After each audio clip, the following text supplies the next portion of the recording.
Has Star Wars turned to the dark side? Has it lost its moral compass, or did Disney never really have one? I ask this because one of the actors of Star Wars The Acolyte, Charlie Barnett, who in the show played the ludicrously named Yord Fandar, but let's face it, still better than Kit Fisto, Therm Scissor Punch, Dexter Jetster, Jack Porkins. Star Wars really does have some goofy names, huh?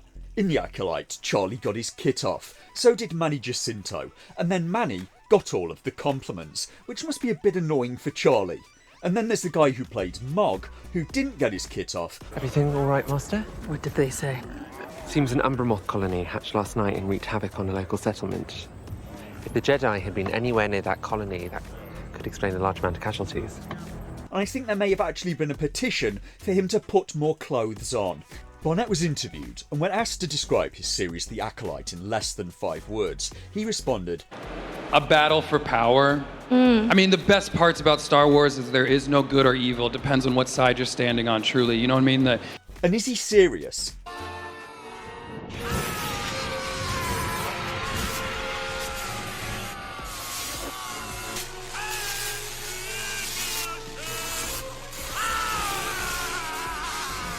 Now that was Emperor Palpatine, the big baddie from the original trilogy. The guy got thrown into space and then exploded in Return of the Jedi, and then somehow still came back again for The Rise of Skywalker, where he then got disintegrated. And if rumours are true, he may still be back again in the next movie. But what part of Palpatine, to you, Charlie Bennett, said moral ambiguity? He was a power-hungry, self-serving monster. He was the leader of the genocidal space nasties. The dark side in Star Wars is described as anger, fear, aggression, and never-ending hunger for power that combined turns people into destructive monsters. It's how we get dictators. There definitely was a good and evil in Star Wars, and the fact that some people don't seem able to recognise it is really kind of worrying. Star Wars was quite a simple story. I didn't think people would need to be spoon-fed to understand it. This was Palpatine's empire, blowing up the planet Alderaan, killing 2 billion people.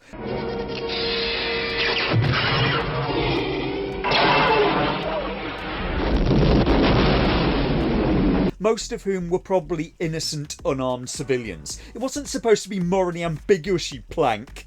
They were supposed to be space nasties. The guys in white weren't called stormtroopers by accident. There absolutely was good and evil in Star Wars. And it's not just him.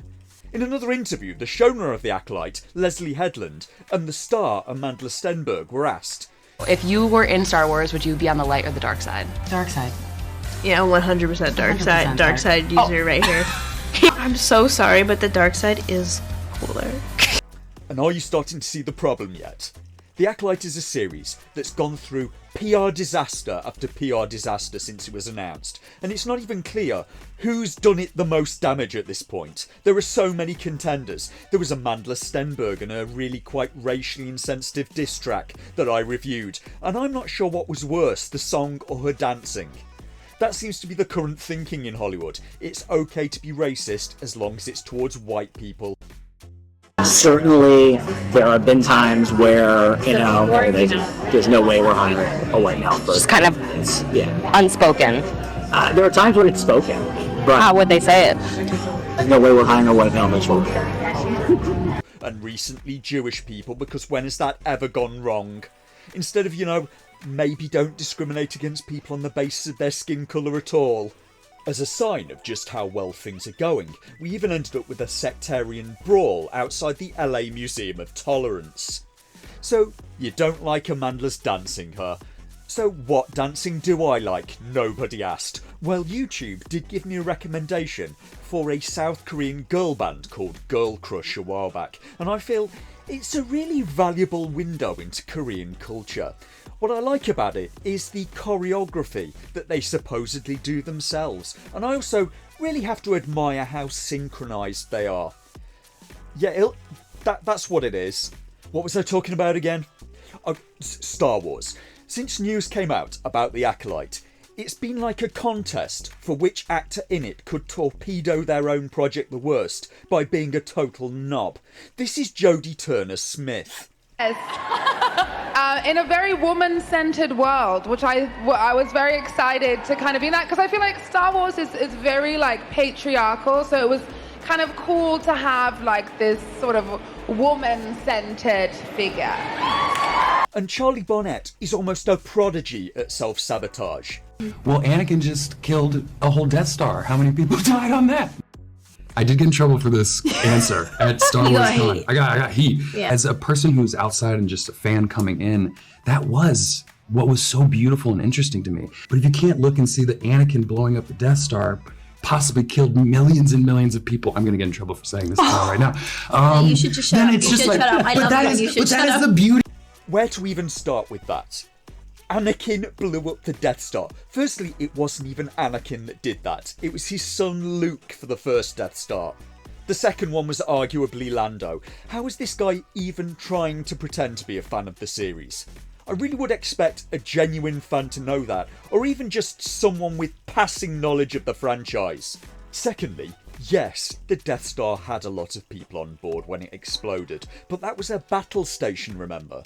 That just blew up a civilian planet of 2 billion people and was going to carry on doing it. Charlie also said in another interview, "I don't think I could have ever imagined myself as a Jedi. Yes, one, because I was not reflected for so many times throughout these films in the past, but it was also something that didn't equate in my mind." Why is Charlie acting like Star Wars never had black people in it before?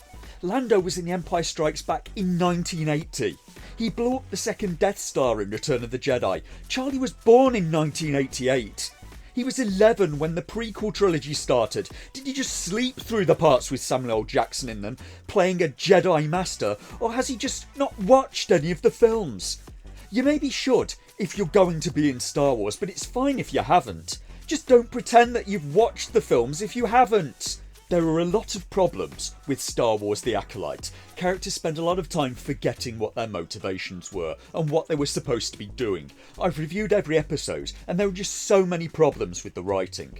But to do that, I watched a lot of interviews with the cast of the show, and the reasons why we ended up with The Acolyte became a lot more apparent. Because if you can't tell that Emperor Palpatine was not supposed to be a good person, I don't know what to tell you. You may have some serious problems with morality, and this belief that there's no good or evil, it just depends on which side you're standing on, is written right into Acolyte the series. When I hear lines like this, "The Jedi are bad. The Jedi are good." This isn't about good or bad. This is about power and who is allowed to use it. I come away thinking that whoever wrote that genuinely thinks the Sith are just misunderstood, and that the Sith and the Jedi are morally equivalent. For some reason, Disney and Lucasfilm consistently want to repaint cartoonishly evil people as being morally neutral or even heroic, hence the film Cruella. She wasn't supposed to be a good guy, she wanted to butcher dogs so she could turn them into a jacket.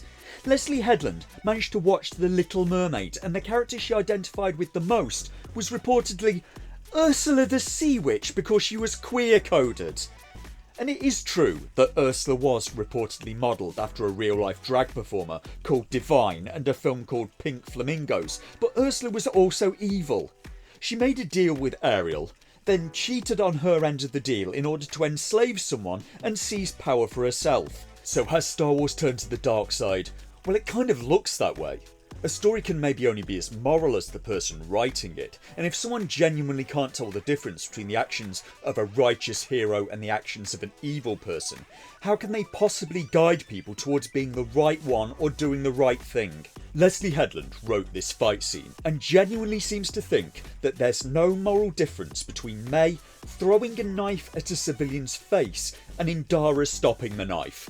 That there's no difference between a woman that holds a knife to a civilian's throat and throws them off a balcony and the woman that catches her. In fact, she identifies more with Knife Girl.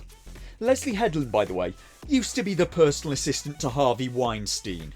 So why would I be shocked if she has unusual ideas on what it's okay to do in the pursuit of power? But back to The Acolyte. It's not about good or evil, remember. It's just about power and who gets to wield it. So Cruella and the dogs in 101 Dalmatians that she wanted to skin are morally equivalent, I guess.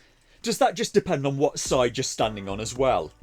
And then I could get onto The Mandalorian, and I covered this in my reviews of it at the time, because we found out in that show that The Mandalorian was a member of a group called the Children of the Watch, a group of Mandalorians, and this group and Bo-Katan are painted in The Mandalorian as being heroic figures, but the Children of the Watch refers to them being the offspring of a group called the Death Watch that Bo-Katan was a part of in the animated Clone Wars series, and the Death Watch in the Clone Wars series, well, they were war criminals. At one point they slaughter a whole village of unarmed civilians because they ask the Death Watch to stop stealing from them, and Bo-Katan was one of the ones that did that. She was there in person when the massacre happened, and the Disney staff looked at that character and thought, here we have the makings of a hero. Now, can someone that has done that ever be a hero or a leader? Well, they're going to have to reckon with what they did, and it will be forever a dark stain on their character. And it's not just Lucasfilm, nor is it just Disney. Hollywood is full of people that think they have the moral lessons to teach to children, but Hollywood seems to have a distinct lack of moral fibre now, if it ever had any at all. Hollywood is the water that Harvey Weinstein swam in.